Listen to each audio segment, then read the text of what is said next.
एक हीटर और एक कंबल के ससुराल में 2 काली 3 गोरी बहू। आओ बहू, घर के अंदर आओ। तुम्हारा इस घर में स्वागत है। आज से तुम पांचों इस घर की बहू हो। ये सब छोड़ो माँ जी, मेरी ठंड से बहुत ज्यादा बुरी हालत हो रही है। ये बताओ हमारा कमरा कहाँ है? अब क्या हमें ठंड में मारने का इरादा है क्या माँ जी? बहुत ठंड लग रही है। हाँ माँ जी, बहुत ठंड है। कैसी सरसराती सी हवा आ रही है। क्या बात है, तुम तीनों तो बिल्कुल घोड़े पर सवार होकर आई हो। वैसे यहाँ पर सिर्फ एक ही कमरा है।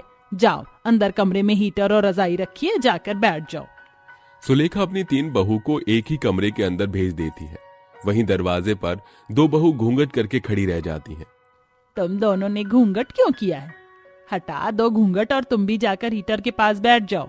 जैसे ही उनकी दोनों बहू अपना घूंघट हटाती हैं, सुलेखा उनके काले चेहरे देखकर हैरान रह जाती है। तभी पीछे से कुछ औरतें बोलती हैं, देखो देखो श्वेता बहन की दोनों बहू कितनी काली हैं। बाप रे बाप, बिल्कुल कोयले जैसी। ऊंची दुकान, भीगे पकवान, पूरी गली मोहल्ले में बहुत ऊंची नाक रखा करती थी। बहुत घमंड था इसको अपने 5 बेटों पर। अब देखो 2 बेटे अपनी पसंद से काली लड़कियों से शादी करके आए हैं। ये सुनकर सुलेखा को गुस्सा आता है और वो वहाँ खड़ी सभी औरतों से कहती है, शादी खत्म हो गई है। आप सभी ने खाना खा लिया है तो आप अपने घर जा सकते हो। सुलेखा के इतना कहते ही सभी औरत अपने घर के लिए निकल जाती हैं। जिसके बाद सुलेखा अपनी दोनों काली बहुओं से कहती है, तुम दोनों यहाँ खड़ी क्यों हो? देखो जरा घर कितना गंदा हो रहा है। तुम दोनों मिलकर घर की साफ सफाई कर लो। सलोनी और काजल दोनों सुलेखा के कहने पर घर की साफ सफाई में लग जाती हैं। बहुत ज्यादा ठंड होती है और उनके पास सही से स्वेटर भी नहीं होती। वो जैसे तैसे करके घर के काम कर लेती हैं। जिसके बाद वो ठंड से बचने के लिए हीटर के पास जाती है, जहाँ हीटर को उसकी गोरी जेठानियां घेर कर बैठी होती हैं। जेठानी जी, मुझे बहुत ठंड लग रही है, थोड़ी देर के लिए हीटर इधर कर दो।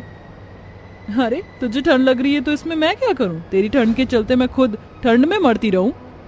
एक तो पता नहीं कैसा गरीब ससुराल है हमारा। हमारे यहाँ पर हीटर भी एक ही है और कंबल भी एक है। ये कंबल और हीटर तो तुम्हें नहीं मिलने वाला। जाओ जाकर सासू माँ जी से बात करो। ये सुनकर काजल और सलोनी अपनी सास के पास जाती है। माँ जी, बहुत ठंड लग रही है। जेठानी जी ने हमें हीटर भी नहीं दिया, थोड़ी देर के लिए भी। हाँ माँ जी, ठंड बहुत ज्यादा है। जेठानी जी से आप ही बात करिए ना। मेरे बेटों से शादी करने से पहले तुमने मुझसे पूछा था क्या जो मैं तुम्हारी सुनूं? अरे कम से कम वो तीनों मेरी पसंद से तो आई हैं। और देखो, सीधी बात है, कंबल और हीटर उनके पति ने खरीदा है। मैं उस पर जोर जबरदस्ती नहीं कर सकती। तुम्हें सोना है तो यहाँ बरामदे में बिछौना करके सो जाओ। सुलेखा ऐसा कहकर वहां से चली जाती है। जिसके बाद सलोनी और काजल एक दूसरे से बातें करते हैं। ये क्या, हमारे ससुराल में सिर्फ एक कंबल और एक हीटर है, जिसमें से हमें एक भी चीज नहीं दी जा रही है। हम यहाँ बरामदे में कैसे सोएंगे? देखो कितनी ठंडी ठंडी सरसराती हवाएं आ रही हैं। मुझे तो अभी से यहाँ ठंड लग रही है। ऊपर से हमारे पति भी रात की ड्यूटी पर गए हैं। उनका भी ठंड से पता नहीं क्या हाल हो गया होगा। चलो मैं कुछ देखती हूँ आज की रात हमारे ओढ़ने के लिए। एक तरफ काजल चटाई बिछाती है तो दूसरी तरफ सलोनी 2-3 पर्दे ढूंढ कर लाती है। एक तुम ले लो, एक मैं ले लेती हूँ। रात भर इसी में गुजारा करना होगा। सलोनी एक पर्दा काजल को दे देती है तो दूसरा खुद अपने पास रख लेती है। रात को वो दोनों बेचारी काली बहू उसी को ओढ़कर सोती हैं। अगले दिन जैसे ही सवेरा होता है, सुलेखा उन्हें बरामदे में सोते हुए देख उनसे चिल्लाकर कहती है, वाह भाई वाह, क्या कहने, दिन तो इन दोनों महारानियों को लगे हैं। अरे तुम्हारी शादी का आज पहला दिन है और अभी तक घोड़े बेचकर सो रही हो। सुलेखा के इतना कहते ही उसकी दोनों काली बहू उठ खड़ी होती हैं। माँ जी, रात भर बहुत ठंड लग रही थी, इसी के चलते हमें नींद नहीं आ पाई। बस अभी सुबह ही थोड़ी सी आंख लगी थी हमारी। बहाने तो कोई तुमसे बनाना सीखे। चलो अब यहाँ टाइम पास मत करो, जल्दी से उठकर सभी के लिए नाश्ता पानी बनाओ। सुलेखा ऐसा कहकर उन्हें काम करने के लिए बोलती है।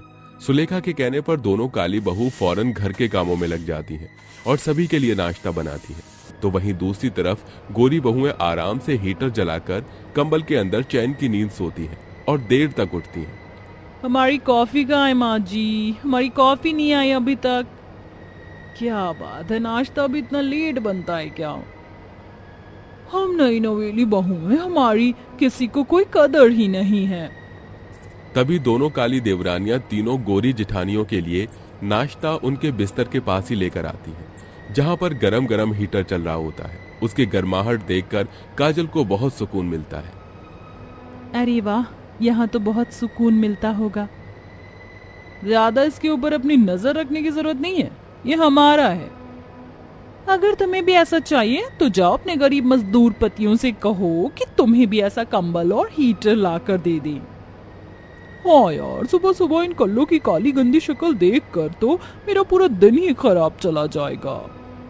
श्वेता, पारुल और पायल तीनों ही अपने पति के हीटर और कंबल पर बहुत ज्यादा घमंड करती हैं, जिसके चलते वो उन्हें कमरे के अंदर भी रुकने नहीं देती। तो वहीं सर्दी में सारे काम बेचारी काजल और सलोनी को ही करने पड़ते हैं। देखते ही देखते कुछ दिन बाद हीटर के चलते तीनों गोरी बहू को अजीब अजीब बीमारी होने लगती है। किसी के सिर में बहुत ज्यादा दर्द होता है, तो किसी की आंखें पूरी तरह लाल हो जाती हैं, तो किसी का शरीर बहुत ज्यादा दर्द करने लगता है। डॉक्टर के चेकअप करने के बाद डॉक्टर सुलेखा से कहते हैं, देखिए, ज्यादा देर कंबल में बैठे रहना, शरीर को जरा भी चलने नहीं देना और पूरा समय हीटर की गर्माहट को लेना शरीर के लिए बहुत ज्यादा हानिकारक है। ये सब हीटर का ही नतीजा है जो आपकी बहू के साथ ऐसा हुआ है। डॉक्टर साहब, मेरी बहुएं ठीक नहीं होंगी क्या? मैं कुछ दवाइयां लिख देता हूँ, इन्हें मंगवा लीजिएगा और अब से इनकी एक्सरसाइज भी करवाइए और घर के काम भी, जिससे कि इनकी बॉडी को खुलने की जगह मिले। और हाँ, हीटर का कम से कम उपयोग करने के लिए मैं सलाह दूंगा। डॉक्टर ऐसा कहकर चले जाते हैं। सुलेखा दवाई तो ले आती है, लेकिन अपनी तीनों बहू की देखरेख अच्छे से नहीं कर पाती, जिस वजह से दोनों काली देवरानियां अपनी गोरी जेठानियों की बीमारी में उनकी बहुत मदद करती हैं। उनकी बहुत अच्छे से देखरेख करती हैं, यहाँ तक कि उनकी एक्सरसाइज भी खुद ही करवाती हैं। उनका ये अच्छापन देखकर गोरी बहू को अपनी गलती का एहसास होता है। अगर तुम्हारी जगह कोई और होता तो शायद ये सोचकर हमारी मदद कभी नहीं करता कि हमने उसके साथ इतना बुरा व्यवहार किया। ठंड से बचने के लिए हमने हीटर का इस्तेमाल किया, लेकिन देखो हीटर की वजह से हमें कितनी बीमारियां हो गईं। इतना होने के बाद भी तुम दोनों ठंड में मरती रही और हमारी देखरेख करती रही। हम तीनों से गलती हो गई, हमें माफ कर दो तुम दोनों।